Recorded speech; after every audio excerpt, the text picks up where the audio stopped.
So, game theory, mas tumatagal, mas mahirap. So, I've been sick, kaya ako nagpapaaraw ngayon kasi napansin ko kinukulang ako sa araw. So, I've been sick for the second time this year. But, sayang yung araw eh. So, para magpa-araw habang ginagawa ko to. There we go. So, I've been sick for the second time this year.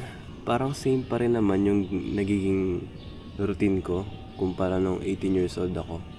Ngayon kasi nasa 26. Pero pinagkaiba, yung katawan ko, mas hindi niya na kaya ngayon. Kung dati malakas resistensya mo, magpuyat ka ng magdamag, walang mangyayari sa yung sakit. Ngayon, pag ginawa mo yun, ganito, magkakasakit ka. Ang punto, mas lalong tumatagal, mas umihirap. Game theory. And it's the same with life, it's the same with business. It's the same with everything. Pag hindi ka nag-start sa pera mo, pag di mo siya inayos agad, mas tumatagal, mas umihirap. Damandama yun sa inflation kasi mas tumatagal, mas bumababa yung value ng pera. In effect, umihirap.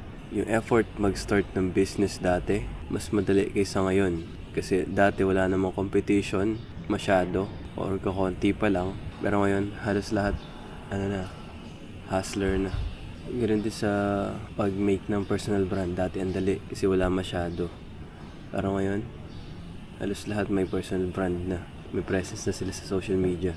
So, game theory, mas tumatagal, mas umihirap. Ngayon, anong punto nito? Ang punto lang nito, kung ano man yung naisip mo simulan mo na agad. Kasi, pag di mo yung ginawa, mas umihirap. Yung iniisip mong project, yung iniisip mong product, magugulat ka na lang ginawa na ng iba. Yung idea mo na akala mo ikaw lang nakakaisip, magugulat ka na lang na-execute na ng iba. May reason kung bakit nasa yan, kung bakit nasa desire mo yan, kung bakit nasa utak mo yan.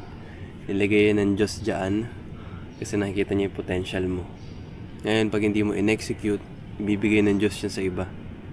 Lalagay din yan sa iba na okay, hindi mo ginawa hindi kita makitaan ng potential na yung idea na yun, ilalagay niya yun sa ibang tao.